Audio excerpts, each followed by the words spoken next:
Hallo?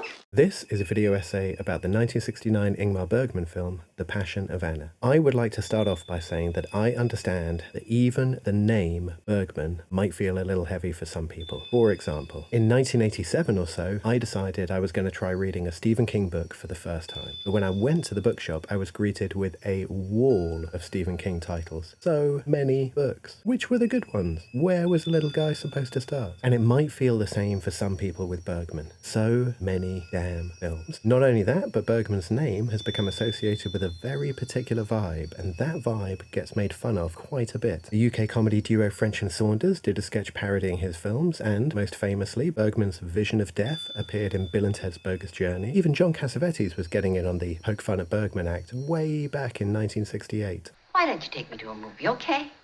Why doesn't somebody fill these stupid boxes? You smoke too much. There's a Bergman film in the neighborhood. I feel like getting depressed tonight.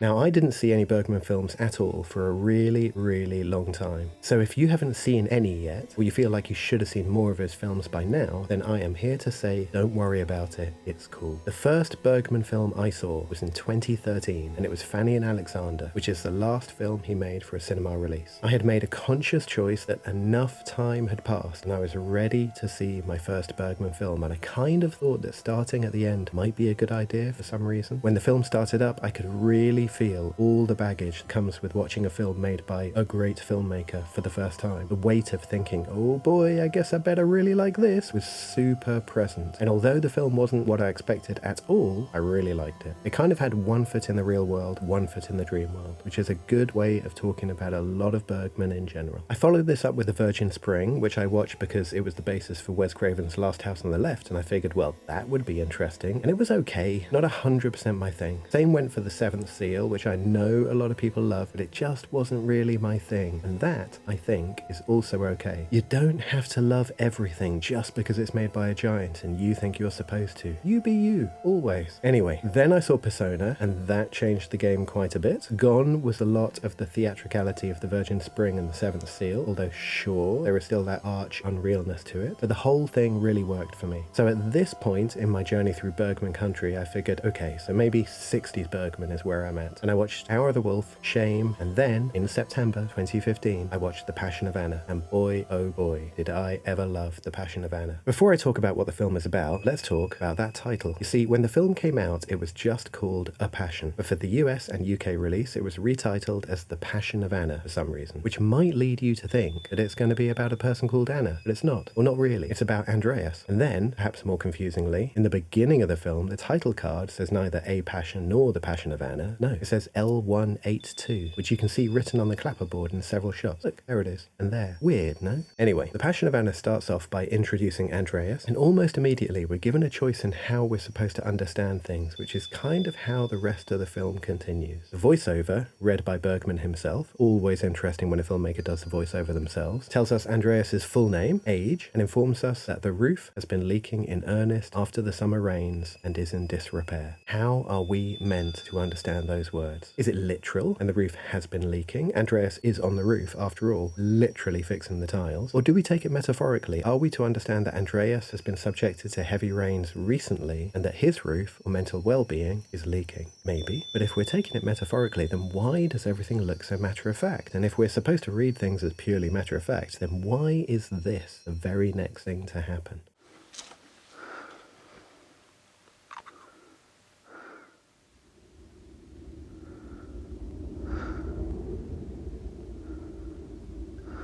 And how the hell are we meant to understand that? We're only a few minutes into the film here, people, and every minute of the rest of the film had me asking questions like this. Now, I don't know about you, but when I was younger, I had a very technique-oriented way of appreciating films. I needed things to look good, be well-made, well-constructed artifacts. I was a big fan of what was called the Cinéma du Look, which was a group of French filmmakers in the 1980s, Luc Besson, Jean-Jacques, etc. You got the same kind of thing in the UK with a group of ex-advertising directors who were all all making films at the same time. Man, I really loved all this stuff at the time. But as you, or at least as I, get older, start to look for something else. You start looking back at your life and the distance you've travelled and the things you've done and the people you've met, and you ask yourself, what is all this anyway? What is this endless road I seem to be wandering down? And who am I, for that matter? Am I the good things that I've done? Am I the bad things? Am I some kind of combination of these things? Can you see it in me? Is it visible? Can you see it in my face? In my eyes? If you were to look at a photograph of me, would you see the beautiful and terrible things I've done? And if I were to look at a photograph of you, what would I learn? Would there be anything for me to read in a still photograph of your face? Anything that tells me any kind of deeper truth about who you are? Anyway, so The Passion of Anna is about Andreas Winkelmann. He's been through some kind of divorce or separation. We never really know all that much about it. And then he meets Anna. Anna is both physically and emotionally scarred by the recent death of her husband and child. Just to make things fun, her husband was also called Andreas. Andreas also meets her brother Ellis and her sister-in-law Ava, and after a brief but kind of fascinating dalliance with Ava, he settles into a relationship with Anna. Andreas learns a great deal about Anna before they get into a relationship. He eavesdrops on a telephone call she makes, he reads a letter written by her dead husband, and he speaks to both her brother and sister-in-law about her health and mental state. He arrives at this relationship with all the information you could possibly get, and the relationship goes down in flames. Jag varken kan eller vill leva med det längre. Jag tror inte på några nya försök eftersom varken du eller jag äger allvarlig vilja att förändras. Men jag vill inte ge upp eftersom jag vet att vi bara kommer att gå in i nya komplikationer som i sin tur utlöser hemska själsliga skakningar, fysiska och psykiska våldsamheter. The Passion of Anna is very similar to both The Hour of the Wolf and Shame. In some ways, all three movies are the same movie. Also, side note, but I really think we should call The Hour of the Wolf by its Swedish title, Vargtimmen, because that is a great title. Anyway, The Hour of the Wolf, Shame, and The Passion of Anna are all filmed on the same island, Faro, where Bergman lived, and all follow the relationship as metaphor structure with Max von Sydow and Liv Ullmann. All three films have a dreamlike / nightmarish quality to them, and they all feature a wide variety of what I'm going to call pivotal and sometimes eccentric side characters. Shame and The Passion of Anna are both filmed in the same house even, and the ending for The Hour of the Wolf, Vargtimmen, and The Passion of Anna are almost identical, albeit one spoken and the other shown. The image that you're watching right now is the final shot of The Passion of Anna, and the final spoken sentence in The Hour of the Wolf is, "Sometimes I don't know which way to turn, and I become quite..."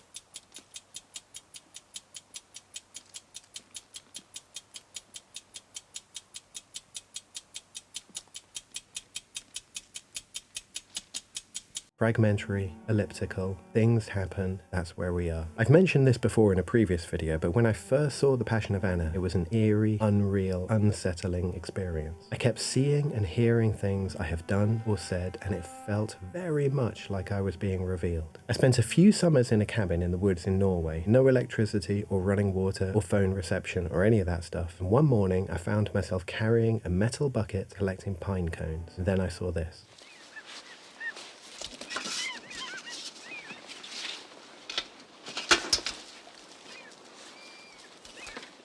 I also helped a good friend through a period of alcoholism, carrying him from one place to another, watching him destroy things around himself, and then I saw this.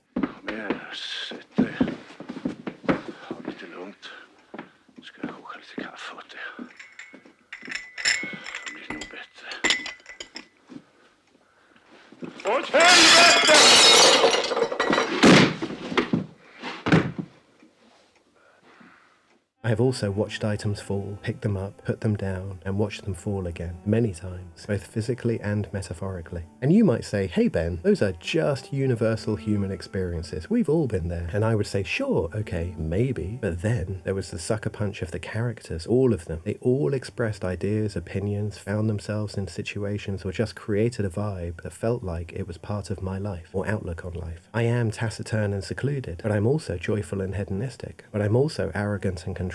But I'm also moral and truthful. But I'm also deceitful and broken. And I should hope that you are just as complicated and contrary as me. You are, hopefully, sometimes a delight, sometimes a nightmare, sometimes talkative, sometimes quiet, sometimes fun, sometimes dull. At the time that Bergman made The Passion of Anna, he had just become 50 years old. He had recently lost his mother, recently had his 9th child, and he was in the process of first witnessing the warning signs that his relationship with Liv Ullmann, the mother of his 9th child, and the actress who plays Anna in the film, was coming to an end. Godland. He was also, as usual for him, plagued with stomach problems, poor sleep, and riddled with anxiety. He was trying to make what he called his first true colour film, and to his surprise, this resulted in a multitude of arguments and frustrations with his long-standing director of photography and one of his closest friends, Ben Nyquist. He found a wall of opposition in his two lead actresses on the film, Liv Ullmann and Bibi Andersson. His problem-solving skills on the shoot were falling apart, and he generally found the experience of making The Passion of Anna extremely difficult. It is a hell of a thing to go through life, to watch yourself age, to move around and through the world, meeting people everywhere you go, forming friendships and relationships with some, watching them dissolve and ending up somewhere else with someone else. Who are we as this continues? Are we the same person we were when we were younger? If not, then who are we now? And what happened to the person we used to be? What happened to the joy we used to feel? Why is everything so damn sad now? What is this deadly poison that eats away the best in us and leaves only an empty shell? Vad är det för ett dödligt gift? Bara fräter sönder det bästa inom oss och lämnar skalet kvar. These were all questions I was asking myself, and the film was asking me when I first watched The Passion of Anna. My mind was racing with thoughts about myself and the life I'd lived up to that point. And all it was that was doing this was the performances, the fragmented and elliptical story, and perhaps, most importantly, the matter-of-fact way the film is shot and lit. So very much like life, so very much like my memories. Not like a film at all. There's one moment where the four main characters have a dinner party, and usually, if you're filming a dinner party, you open with the whole table so we can see where everyone is, and then you go to group shots, maybe the odd single, maybe you move the camera, maybe you don't, maybe you keep suggestions of other people in the foreground on the edges of the frame, simulating that intimate cozy atmosphere. This is the way to film people talking round a table. But in the people sitting round a table scene in The Passion of Anna, each member of the party is given their own close-up. The camera slowly works its way around the table, watching each person, hearing their insights about different aspects of life, and that camera appears to be right in the center of the table, looking straight at them. Skulle du låta barnet bestämma själv kanske? Ge barnet lite alternativ. Va? Ja, jag tror det. This is not the way you usually film people talking around a table. Chefs will often say that the best test of someone's cooking ability is to ask them to make an omelette, because it reveals a lot of understanding of the building blocks of the cooking process. And that's what I'm interested in with cinema, the building blocks of filmmaking. You have a camera, a room, and your actors, and how you use these things in relation to each other shows us how you're thinking as a filmmaker, or how you're not thinking, just doing the regular thing, because that's how it's done. After seeing the film, I remembered an email I hadn't answered from a friend called, let's call him Jim. I hadn't heard from Jim, not his real name, for years, and he'd emailed me with something too emotionally revealing, perhaps. I'd started a reply to him, but I really didn't know what to say, and I just left it in drafts, unsent. It had been a year since I'd saved that message in drafts, and I hadn't heard from Jim since then. I got in touch with a mutual friend, only to find out that Jim had taken his life a few months ago. I hung up the phone and went back and reread that unsent message in my drafts folder. What am I supposed to do with those events? In 2007, Lynn Ullmann, Bergman's ninth child, the daughter of Liv Ullmann, found herself trying to get Ingmar to drink some water. He was dying, and he no longer knew who she was. He was non-verbal by this point, and it had been a long time since she had heard him say any words at all. In trying to get him to drink some water, she accidentally spilled it on his body. The shock must have been immense, because he made an awful sound, and a torrent of bad language came out of his mouth, aimed at his ninth child. These were the last words she ever heard him say. What does Lynn Ullmann do with that story? What does she do with those feelings? What does she do with those events?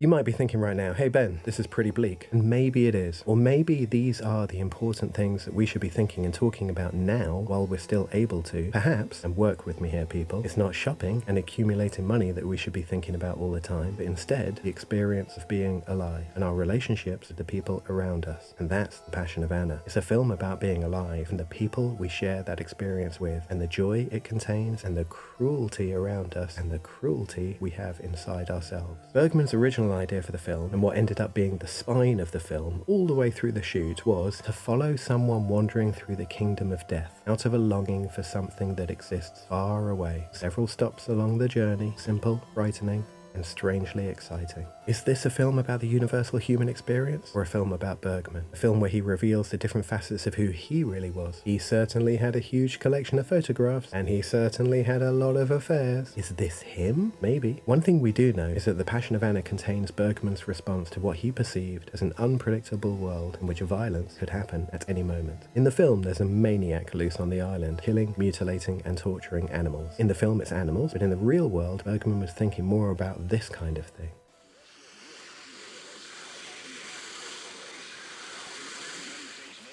And this is us, the little people, leading our quiet little lives of routine and repetition, leaning on each other, arguing with each other, loving each other, in an unpredictable world of sudden violence. And there is no respite. We're interrupted from the madness being broadcast to deal with the death of a small bird. And this small but real death is just as important as anything else that happens in the film, because everything that happens is important. The Passion of Anna is not what most people would call Bergman's best film, but it's my favourite. It's a film that asks a lot of questions and provides few answers. It's a film where the story starts way before the film starts and ends, well, kind of up to you if it even ends. There were things that Bergman himself regretted about the film, sure, principally allowing the actors to improvise during the dinner party scene, allowing Liv Ullmann and Bibi Andersson to choose their costumes. He thought the miniskirts they went with made them look like young girls rather than women, and the inclusion of the interviews with the cast where they talk about their respective characters. I love all of these elements in the film, but then that's me. There's nothing I love better than completely removing my fingerprints from everything, patting down the cushion on a chair after I've stood up, and removing all trace that I ever existed.